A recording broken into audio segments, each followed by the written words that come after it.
The first time my parents called me a disappointment, I was 10 years old. The last time they called me, they were standing outside my house with 2 suitcases, nowhere else to go, asking for help after my brother had destroyed everything they spent their lives building. The irony would have been funny if it hadn't hurt so much. I still remember the exact moment it started. My brother Ethan was 2 years older than me, handsome, charming, athletic, and blessed with the kind of confidence that made adults instantly love him. Teachers adored him. Neighbors praised him. Relatives couldn't stop talking about him. My parents treated him like he was the center of the universe, and I was just there. If Ethan got a B, my parents celebrated his effort. If I got an A, they asked why it wasn't an A+. If Ethan forgot his homework, they blamed the teacher. If I forgot mine, they called me irresponsible. At family gatherings, relatives would pinch Ethan's cheeks and tell him how successful he'd be someday. Then they'd look at me and ask, "So what do you do?" I learned very young that my value in the family wasn't measured by who I was. It was measured by how closely I compared to Ethan, and I never won that competition. As we got older, the favoritism became impossible to ignore. When Ethan turned 16, my parents bought him a brand new car.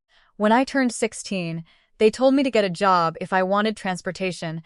I worked weekends at a grocery store. Ethan spent weekends partying with friends.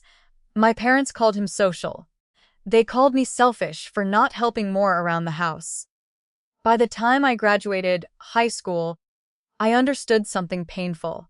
No matter what I accomplished, it would never be enough. So I stopped trying to earn their approval. Instead, I focused on building my own future. I earned a scholarship and attended a state university.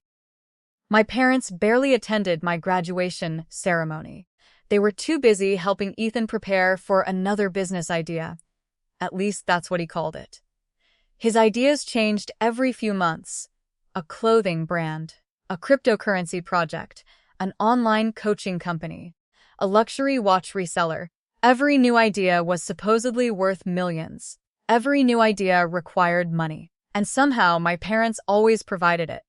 They emptied savings accounts, took out loans, refinanced their house. Every time Ethan failed, they blamed circumstances, bad partners, bad timing, bad luck. Never Ethan, never their perfect son. Meanwhile, I graduated, found an entry-level accounting job, and started climbing slowly. Nobody handed me anything. I worked late nights, took additional certifications, lived in a tiny apartment, drove an old car that rattled whenever I hit a pothole. But every year my life improved, slowly, steadily, the way real success usually happens. Whenever I visited home, conversations always revolved around Ethan. Ethan's launching something huge. Ethan's about to sign a major deal. Ethan's investor meeting went amazing. I would nod politely, then I'd leave. Because 6 months later, the business would disappear, and another one would replace it. One Christmas, I arrived carrying gifts for everyone. The moment I walked in, Ethan was showing off a luxury watch worth more than my monthly salary. My father looked at him with pride. "See, that's what ambition looks like." I looked around the room. Everyone agreed. Nobody asked how Ethan afforded the watch. Nobody asked why he still lived off my parents. Nobody noticed the credit card debt quietly accumulating behind the scenes. But I noticed, because numbers don't lie. And numbers happened to be my specialty. A few years later, I bought my first house. Nothing fancy. 3 bedrooms, small backyard, modest neighborhood. But it belonged to me. I invited my parents over. My mother looked around and said, "It's nice." Then she added, "Imagine what Ethan's house will look like once his company takes off." I remember standing there in silence. Even at one of the proudest moments of my life, she found a way to make it about him. That was the day something inside me finally broke. Not dramatically, not angrily, quietly. I stopped expecting anything from them. I stopped chasing approval. I stopped trying to prove my worth. And strangely, life became easier. Years passed. I got promoted, then promoted again. Eventually, I became a senior financial analyst. My income grew, my savings grew, my investments grew. Meanwhile, Ethan's ventures became more ridiculous. He started posting motivational videos online. He rented luxury cars for photo shoots. He wore expensive suits he couldn't afford. He sold the image of success while secretly drowning in debt. My parents believed every word, so did many strangers. Then came the opportunity that changed everything. At least according to Ethan, he claimed he'd discovered a revolutionary real estate investment project. The returns would be enormous. The risk was minimal. The profits were practically guaranteed. When my father told me about it during dinner, warning bells immediately went off in my head. Nothing is guaranteed, especially not investments. I asked questions. Specific questions. What properties? What market analysis? What financing structure? What contingency plans? My father couldn't answer. Neither could Ethan. Instead, Ethan smiled confidently. You always overthink things. I looked at him. No. I analyze things. My parents rolled their eyes. The conversation ended there. A month later, I learned they'd invested nearly their entire retirement fund into Ethan's project. I was horrified. I drove to their house immediately. When I arrived, documents covered the dining table. I spent hours reviewing them. The deeper I looked, the worse it got. The business model made no sense. The debt levels were dangerous. Revenue projections were fantasy. The legal protections were weak. I sat down with my parents. This is extremely risky. My father frowned. You've always been jealous of your brother. The words hit harder than I expected. After everything, after years of being responsible, after years of watching them rescue Ethan from disaster after disaster, they still believed jealousy explained my concerns, not expertise, not experience. Jealousy. I left without another word. For almost a year, I heard nothing. Then Ethan's social media exploded. Photos from luxury resorts, private jets, expensive restaurants, Justis as or clothes. Apparently, the investment was working. My parents called constantly, mostly to tell me how successful Ethan had become. I smiled and congratulated them. But something felt wrong, very wrong. The spending didn't match the reported profits. The math didn't work. And when math doesn't work, eventually reality catches up. It always does. The collapse began on a rainy Tuesday morning. I was at work when my phone rang. It was my mother. She sounded terrified. Actually terrified. Not worried, not upset. Terrified. Can you come over? I left immediately. When I arrived, both my parents looked years older than the last time I'd seen them. My father sat silently at the kitchen table. My mother's hands were shaking. Then she handed me a stack of papers. My stomach dropped. Lawsuits, DELP, notices, foreclosure warnings, transaction demands. I spent the next hour reading everything. The situation was catastrophic. The real estate project had failed months earlier. Ethan had hidden the losses, then borrowed more money, then borrowed even more, then used new debt to cover old debt, a financial avalanche. And because my parents had guaranteed many of the loans, the damage wasn't limited to Ethan. It was coming for them too. Their retirement savings were gone. Their investment accounts were gone. Their home was at risk. Everything they'd spent decades building was collapsing. I looked up slowly. Where's Ethan? Neither answered. That silence told me everything. He was gone, completely gone. He'd disappeared. No forwarding address, no explanation, no apology, nothing. For the first time in my life, my parents looked genuinely lost. Not because they were losing money, because they were being forced to see reality. The golden child wasn't a victim. He wasn't misunderstood. He wasn't unlucky. He was irresponsible. And he'd sacrificed everyone around him to protect himself, including them. Over the next few weeks, more information surfaced. The situation was even worse than I imagined. Ethan hadn't just made bad investments. He'd lied repeatedly, manipulated financial statements, concealed debts. used family funds without permission, made promises he knew he couldn't keep. The picture that emerged was ugly, painfully ugly. My parents couldn't deny it anymore. One evening, my father called. His voice sounded different, smaller somehow. "I need to ask you something." I already knew what was coming. "Okay. Can you help us understand all this?" "Not financially, not yet. Just help them understand." For the next several hours, I walked them through every document, every debt, every obligation, every mistake. As I explained the numbers, I watched their faces change. Shock, confusion, anger, grief. It looked like mourning, because in many ways it was. The image of Ethan they'd protected for decades was dying right in front of them, and reality was replacing it. Reality wasn't kind. Weeks turned into months. My parents sold assets, liquidated accounts, negotiated settlements, fought foreclosure. I helped organize everything, not because they deserved it, because I couldn't watch anyone drown when I had the ability to help, even them. One night, my mother broke down crying. We were reviewing financial records. Suddenly, she couldn't continue.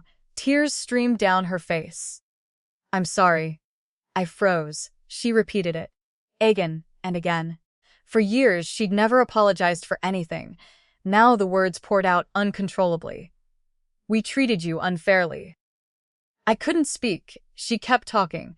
She remembered things I thought she'd forgotten. The car, the scholarships, the graduations, the constant comparisons, the dismissive comments, the favoritism, everything. For the first time in my life, she acknowledged it all. My father remained silent. Then eventually he spoke too, and somehow his apology hurt even more, because it sounded genuine, not defensive, not forced, just honest. "We thought we were helping him." I nodded. "I know. We were wrong." There it was. The sentence I'd waited decades to hear. The sentence I never expected to hear. We were wrong. I wish I could say everything healed instantly. It didn't. Years of pain don't disappear overnight. Trust doesn't magically rebuild itself.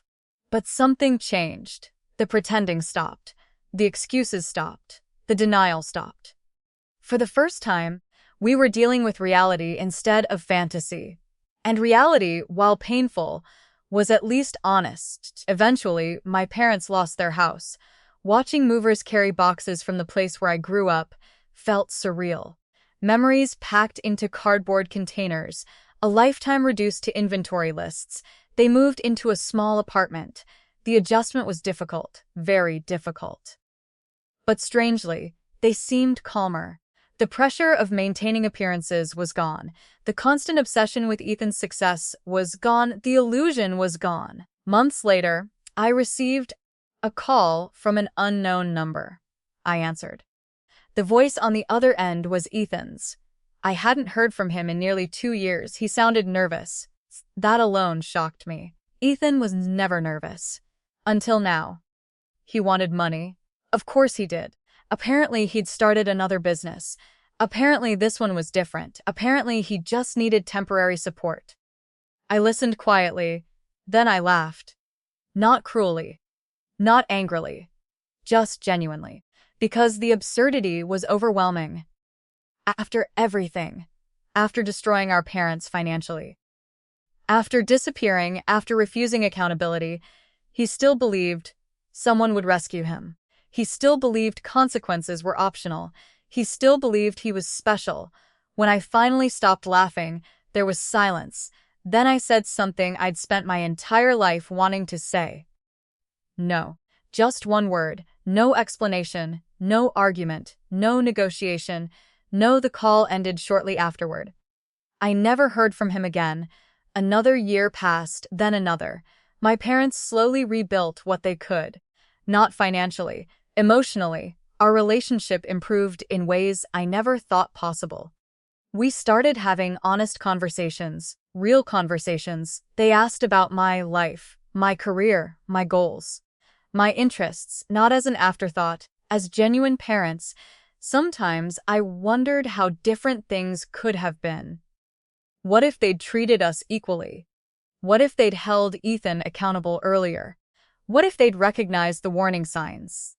Maybe everything would have changed, maybe not. But dwelling on that question stopped mattering because the past couldn't be rewritten.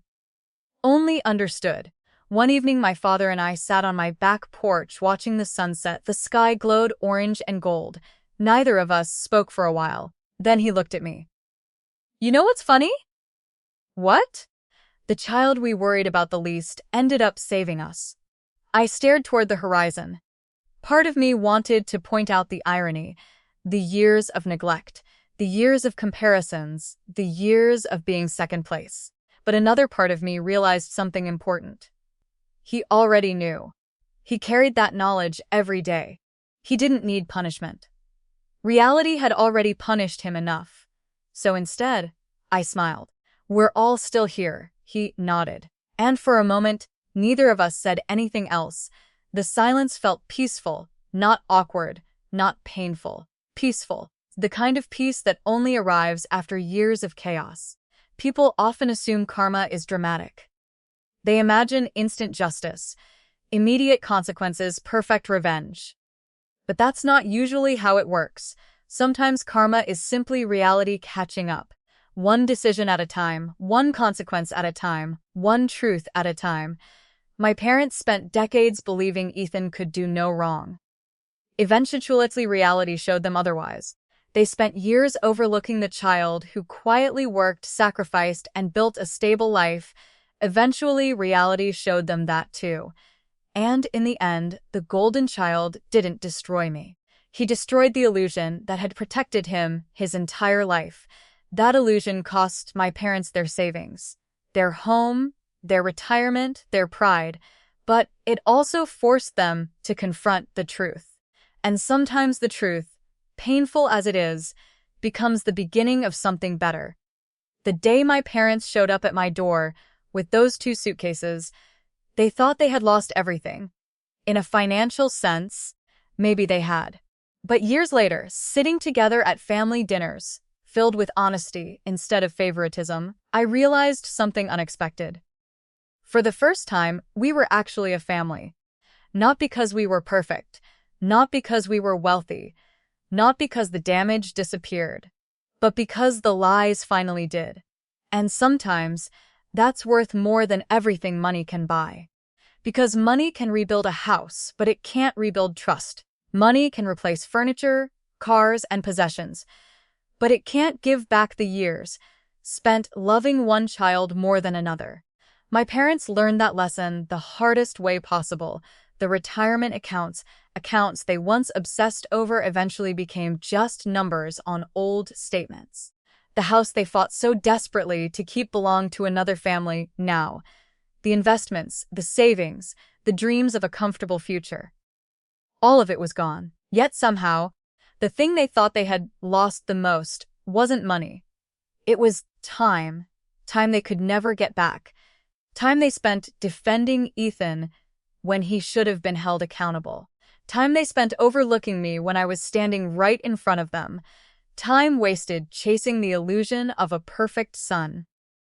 One evening, years after everything fell apart, my mother looked at an old family photo hanging on the wall of their apartment. Ethan stood in the center, smiling confidently. I stood near the edge.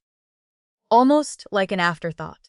She stared at the picture for a long moment before quietly saying, I spent so many years looking at the wrong child. The words hit me harder than any apology ever could. Not because they erased the past, but because they proved she finally understood it. For most of my life, I wanted my parents to admit the truth. I imagined it would feel like victory. Instead, it felt like closure. There's a difference. Victory is about proving someone else wrong. Closure is about finally being free from needing that proof. And for the first time in my life, I was free. I no longer needed them to validate me. I no longer needed them to recognize my achievements. I no longer needed to compete with a brother who had been competing against reality all along, because reality always wins. Every lie eventually meets the truth. Every shortcut eventually reaches a dead end. Every person who believes they're above consequences eventually discovers they aren't. Ethan spent his entire life being rescued. Then one day there was nobody left to rescue him, and that was the moment everything collapsed. Not because karma is cruel, but because accountability is patient. It waits years if necessary, then arrives exactly when it's due. As for me, I finally understood something that had taken decades to learn. Being the overlooked child wasn't my weakness, it became my greatest strength. While Ethan learned entitlement, I learned responsibility. While Ethan learned excuses, I learned discipline. While Ethan chased appearances, I built stability. The very things that made me feel invisible growing up became the foundation of everything I achieved as an adult. And when the dust settled, the child they ignored became the person they could rely on. Not because I was better than my brother, but because I chose a different path. A path built on truth instead of image, on effort instead of excuses, on reality instead of fantasy. Looking back now, I don't feel anger when I think about my parents. I feel sadness for the years we lost. But I also feel gratitude for the years we still have, because some families never get a second chance. We did. It came at a terrible price, but we got one. And every time we sit together at dinner now, laughing about ordinary things, talking honestly, treating each other with respect, I'm reminded of something important. The richest person in a family isn't always the one with the most money. Sometimes it's the one who still has their integrity when everything else is gone. And in the end, when the golden child had nothing left to give, integrity was the one thing that saved us all. Not because integrity made us rich, not because it erased the mistakes, not because it brought back the money that was lost. It saved us because it gave us something we hadn't had in years. The truth. For most of my life, our family was built on a lie. The lie that Ethan could do no wrong. The lie that success was measured by appearances. The lie that confidence mattered more than character. That lie survived for decades. It survived failed businesses. It survived mounting debt. It survived warning signs that should have been impossible to ignore. But eventually, reality became too heavy for the lie to carry.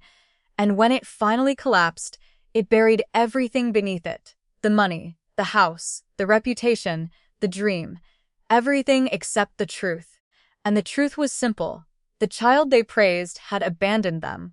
The child they ignored had stayed. The child they invested everything in had taken everything.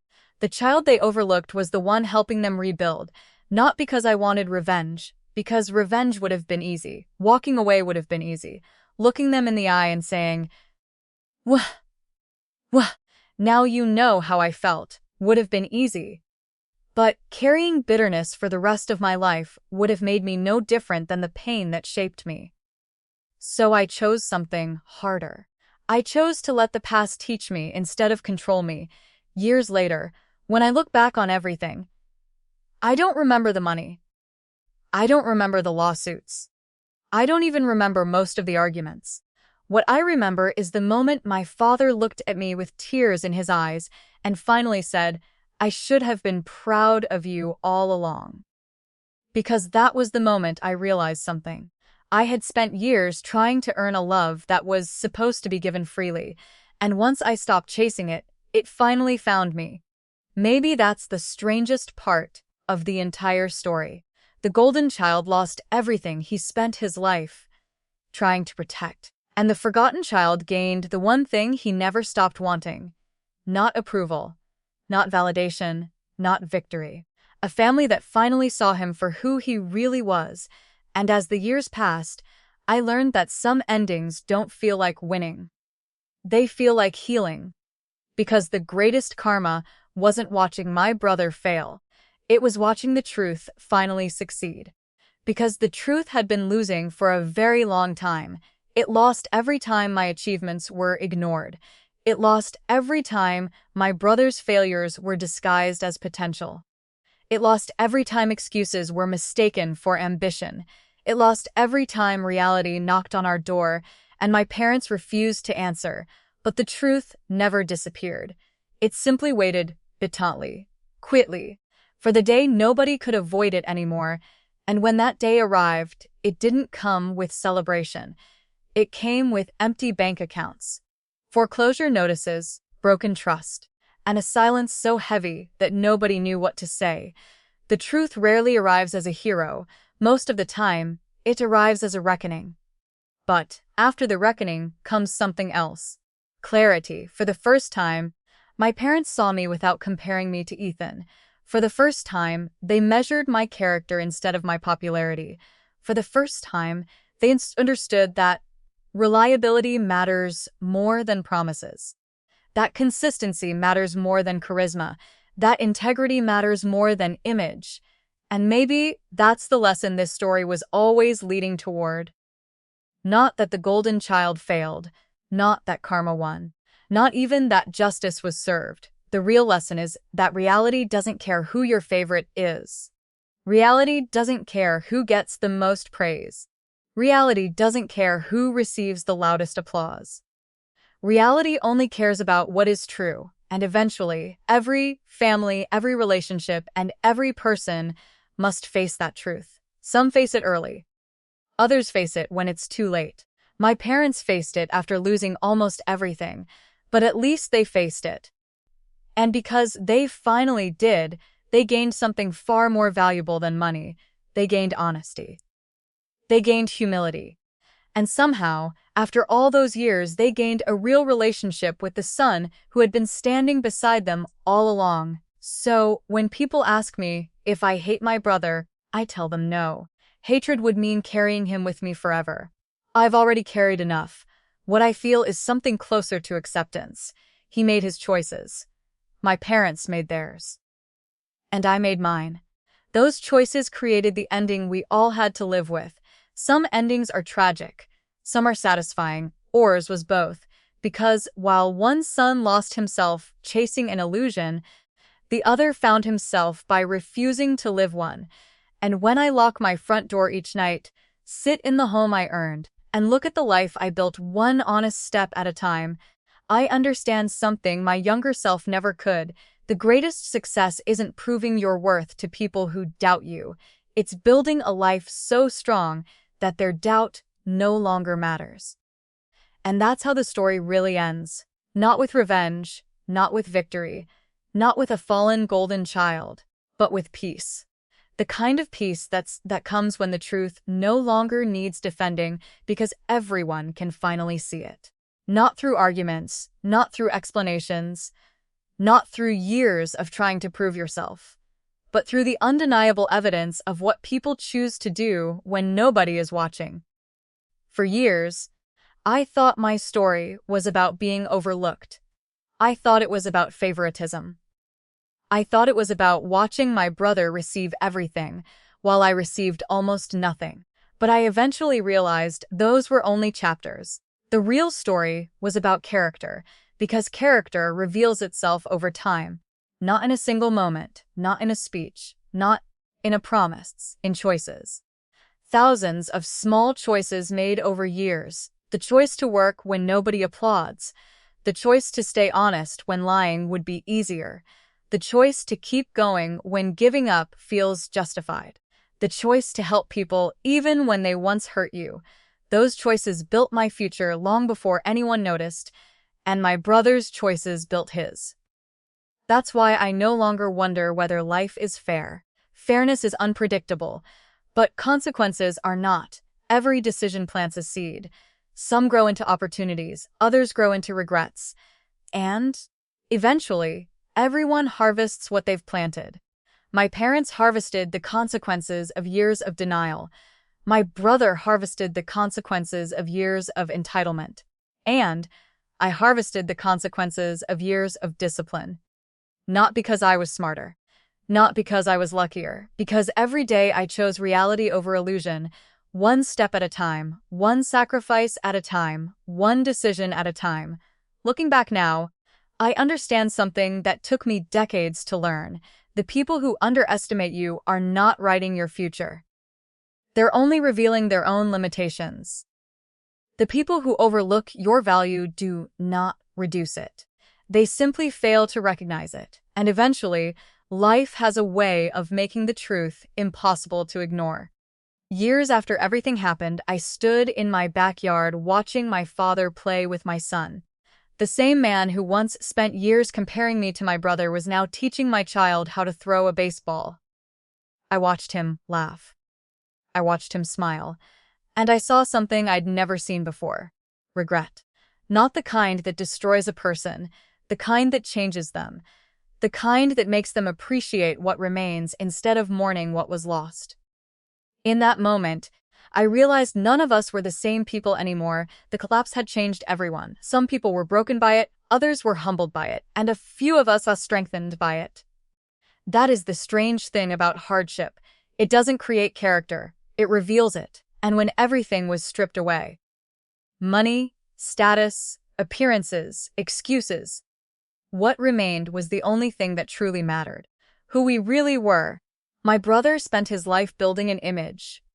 I spent mine building a foundation. When the storm came, the image disappeared, the foundation remained. And maybe that's the final lesson hidden inside all of this. Never envy someone because of what they appear to have. You rarely know what their life is built upon, because one day, every illusion faces a storm. Every secret faces the light. Every lie faces the truth. And when that day arrives, only what is real survives. That's why I don't tell this story as a tale of revenge. I tell it as a reminder.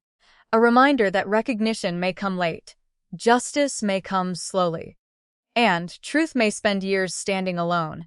But if it's truly the truth, it doesn't need an audience to remain true. It only needs time. And eventually, time reveals everything, including who was right, including who was wrong, including who stayed, including who left. And in the end, when all the noise faded away and all the illusions finally collapsed, the only thing standing was the life I had quietly built while everyone else was looking somewhere else. And that was more than enough. Because for years, I thought success meant being noticed. I thought it meant hearing my parents say they were proud of me. I thought it meant finally proving that I was just as worthy as the son they never stopped praising. But standing there, looking back on everything that had happened, I realized how wrong I had been. Success was never about winning their approval. Success was becoming the kind of person who could survive without it. The little boy who spent years feeling invisible would never have believed where his journey would lead. He would never have imagined that one day he'd own a home filled with laughter, that he'd build a career based on trust and respect, that he'd create a life so stable that other people could lean on him when their worlds fell apart. He would never have imagined that the very qualities people overlooked would become his greatest strengths: patience, discipline, responsibility, integrity. The things that seemed ordinary when I was young became priceless when I was older. And maybe that's the biggest lie we're taught, that being loud is the same as being successful. That attention is the same as achievement. That admiration is the same as respect. They're not. Attention fades. Admiration changes. But respect endures, especially the respect you earn from yourself. Because at the end of every day, when the world becomes quiet and nobody is watching, you're left alone with the person you've become. No applause, no audience, no comparisons, just the truth. And the truth was that I liked the person staring back at me, not because he was perfect, because he never stopped trying to do the right thing, even when nobody rewarded him for it. Even when it hurt. Even when it felt unfair. Even when walking away would have been easier. Years later, my parents and I rarely talked about Ethan. Not because we forgot him. Some wounds never completely disappear. But because our lives were no longer defined by him, the center of gravity had shifted. The family no longer revolved around the golden child.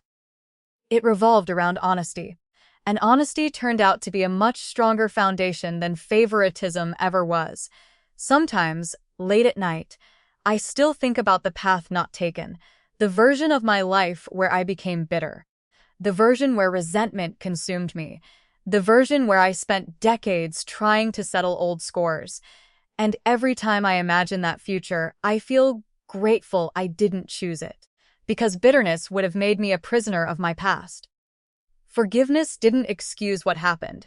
It simply refused to let the past own my future. That's the difference.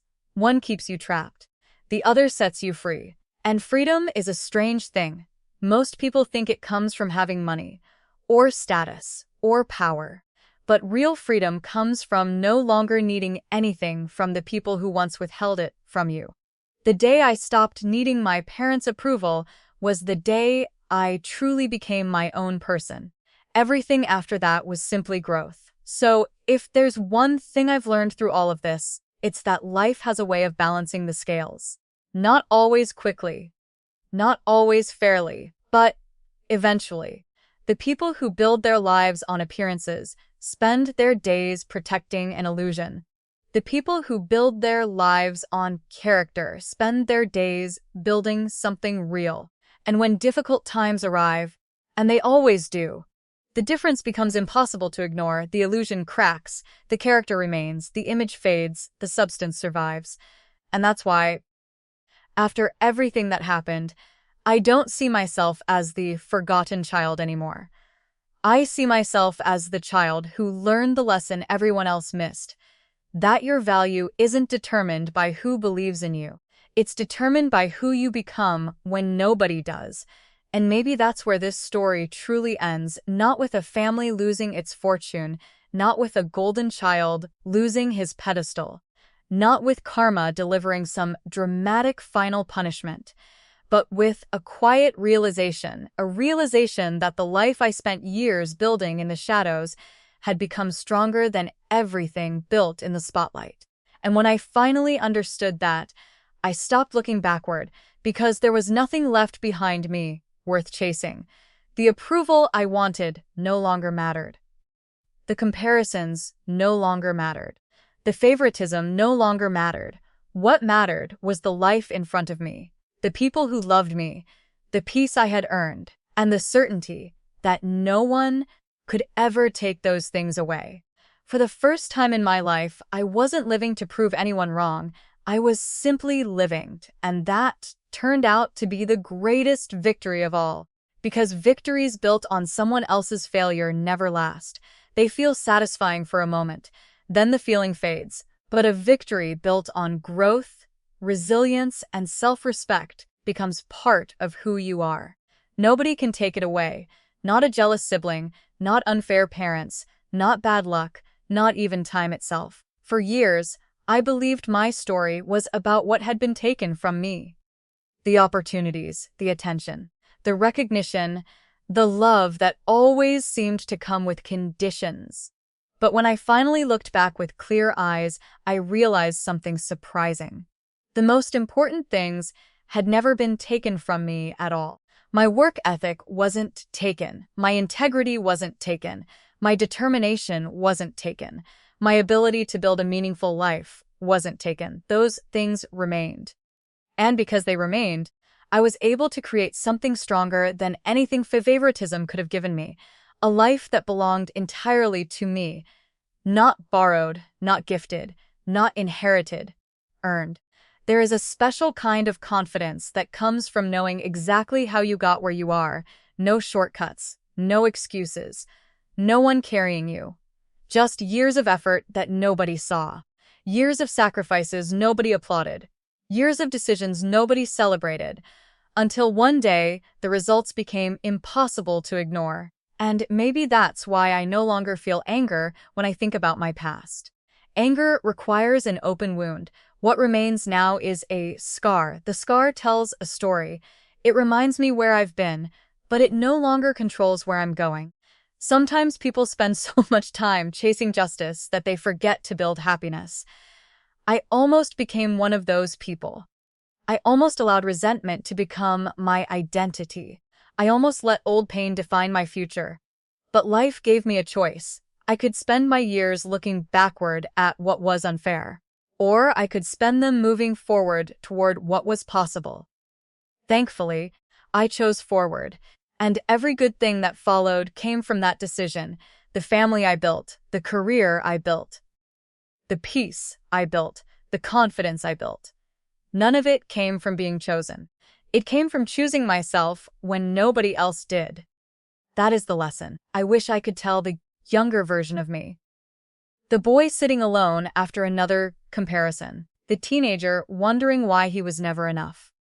The young man trying desperately to earn approval. I would tell him this. One day, you will stop measuring your worth through other people's eyes. One day, you will understand that being underestimated can become an advantage. One day, the rejection that feels so painful now will become the reason you learn to stand on your own. And one day, you'll realize that the people who failed to see your value never had the power to determine it in the first place. Only you did, because value isn't something another person gives you. It's something you discover within yourself. And once you discover it, everything changes. The comparisons stop, the insecurity fades, the need for validation disappears. You stop competing, you stop proving, you stop chasing, you simply become, and there is incredible freedom in that. The kind of freedom that can't be purchased, can't be inherited, can't be lost in a market crash, can't disappear with a foreclosure notice. It stays with you because it lives inside you. So if this story has an ending, it's not really about a golden child who failed. It's about a forgotten child who finally understood his own worth, a child who spent years standing in someone else's shadow, only to discover that while everyone was staring at the spotlight, he had quietly become the strongest person in the room. And when that realization finally arrived, it didn't feel loud, it didn't feel dramatic, it didn't feel like revenge, it felt like peace. The deep, lasting peace that comes from knowing you survived everything that was meant to break you, and somehow, against all odds, you became better instead of bitter, stronger instead of harder, wiser instead of colder. And in the end, that wasn't just a victory, it was a life well lived. And in the end, my parents lost the son they spent their lives protecting, but they found the son who never stopped loving them. My brother spent years chasing wealth, status, and admiration, only to lose everything the moment reality caught up with him. I spent years being overlooked, underestimated, and forgotten. Yet when the storm finally passed, I was still standing, not because I was the smartest, not because I was the luckiest, but because I built my life on something stronger than tension. I built it on honesty, hard work, and integrity. Today, my parents no longer talk about the golden child. They talk about family. They talk about second chances. They talk about the mistakes they wish they could take back. And every time we sit together around the dinner table, I see something I never thought I'd see growing up. Respect, real respect, not because I demanded it, because I earned it. The irony is that I spent half my life trying to prove my worth to people who couldn't see it, only to discover that my worth was never theirs to decide. It was mine. And maybe that's the greatest lesson of all. Sometimes the people who are overlooked become the strongest. Sometimes the child left in the shadows becomes the one holding the family together. And sometimes karma doesn't arrive as revenge. Sometimes it arrives as truth. The truth about who was pretending. The truth about who was sacrificing. The truth about who was actually there when it mattered most. My parents chose the golden child. But when everything fell apart, it wasn't the golden child who saved them. It was the child they never thought they needed. And as I watched the sunset from my porch that evening, surrounded by the life I had built with my own hands, I finally smiled. Not because I had won, not because my brother had lost, but because I no longer needed either of those things. For the first time in my life, I was enough. And that was the only ending I ever truly needed.